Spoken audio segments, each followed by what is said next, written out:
السلام علیکم ورحمۃ اللہ وبرکاتہ۔ سامعین حضرات، آج ہم آپ کے سامنے لے کر حاضر ہوئے ہیں ایک اچھا خطیب، ایک اچھا مقرر کب بنا جاتا ہے، اچھی تقریر کس انداز سے کی جاتی ہے۔ آج ہم اسی کے تعلق سے کچھ معلومات آپ کی خدمت میں لے کر حاضر ہوئے ہیں۔ امید ہے کہ یہ معلومات، یہ اصول، یہ ہدایات اور تقریر کے یہ پہلو آپ کو بے حد پسند آئیں گے۔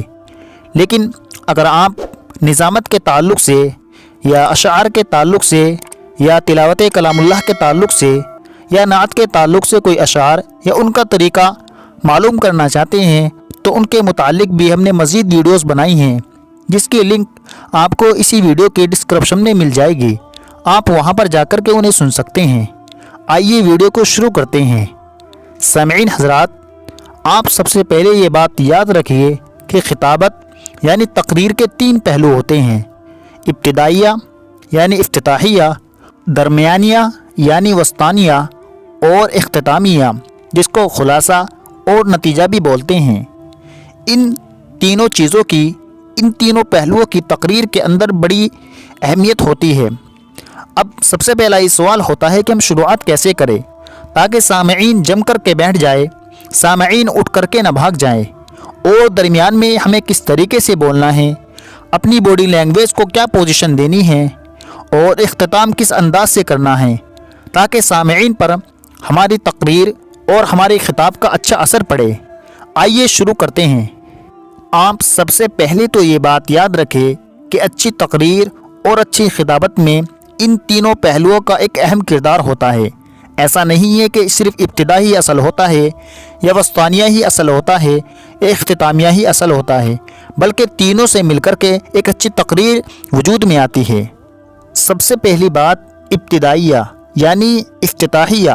دیکھیے، جس شخص نے اپنی تقریر کی ابتدائیہ پرفارمنس اچھی دی، گویا کہ یہ سمجھ لیجئے کہ اس کی تقریر کو ایک ترتیب مل گئی۔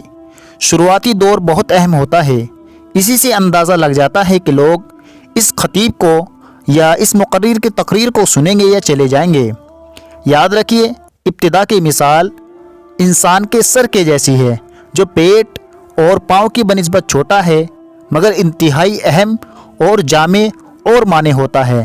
لہٰذا ہمیں چاہیے کہ اپنی تقریر کی ابتدا بھی جامع، معنی اور پرمغز انداز کے ساتھ کرنی چاہیے۔ ہماری ابتدا میں جاذبیت اور کشش ہونی چاہیے۔ آپ ابتدا کے اندر زیادہ دلائل اور برہان سے کام نہ لیں، بلکہ سادہ لفظوں میں اپنے موضوع کی وضاحت کریں۔ ابتدا کا مقصد ہوتا ہے سامعین اور خطیب کے درمیان ذہنی ربط پیدا کرنا۔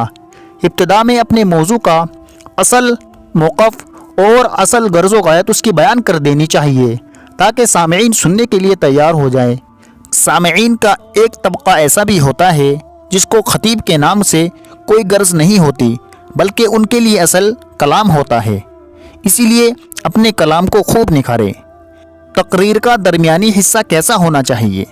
یاد رکھیے، اپنے مواد کو پاورفل انداز میں سامعین تک پہنچانے کا بہترین وقت خطابت کا درمیانی حصہ ہے، یعنی بیچ کا حصہ ہے۔ اس لیے بیچ کے حصے کو بہت زیادہ اہم سمجھیں اور بیچ کے حصے میں اپنی آواز کو بڑھاتے اور وقفے کو گھٹاتے جائیں اور تقریر کو جوش کی طرف لے جاتے جائیں، نہ کہ رفتار کی تیزی کی طرف۔ بہت سے مقررین کی رفتار اتنی تیز ہوتی ہے کہ بہت سے سامعین کو سمجھ میں نہیں آتا۔ آپ دوران تقریر سانس اور اپنے لفظوں کی گروپ بندی کا خیال رکھیں۔ ایسا نہ ہو کہ اس جملے کا لفظ آپ نے دوسرے جملے میں ملا دیا۔ اگر آپ ایسا رکھیں گے، یعنی اگر آپ اپنے سانسوں کا اور لفظوں کی گروپ بندی کا خیال رکھیں گے تو تقریر کا فطری بہاؤ قائم رہے گا۔ نمبر 3، اختتامیہ۔ ہماری تقریر کا اختتام کیسے ہونا چاہیے؟ یاد رکھیے، اختتام کی مثال ٹانگوں کی طرح ہے۔ جتنا مضبوط ہمارا اختتام ہوگا اتنی مضبوط تقریر ہوگی۔ اختتامیہ یعنی تقریر کا آخری مرحلہ وہ حصہ ہے جس میں موضوع پر کیے گئے کلام کا نتیجہ پیش کیا جاتا ہے۔ آپ اختتام میں پورے مضمون کو بھی سمیٹ سکتے ہیں۔ یاد رکھیے، عمدہ اختتام یعنی اچھا نتیجہ پیش کرنا پوری تقریر کی جان ہوتی ہے۔ تقریر کی عمارت آپ کے اختتام پر ہی تعمیر ہوتی ہے۔ ایک دم اچانک سے اگر آپ اپنی تقریر کو ختم کر دیں گے تو اس سے سامعین پر اچھا اثر نہیں پڑے گا اور آپ کی تقریر بھی مؤثر ثابت نہیں ہوگی، اور اختتام کی ادائیگی مدعا پر موقوف ہوتی ہے۔ اگر خطیب سامعین سے یہ چاہتا ہے کہ مقصود سکون ہو تو وہ انتہائی نرم اور آسان لہجے میں اپنی تقریر کا اختتام کرے۔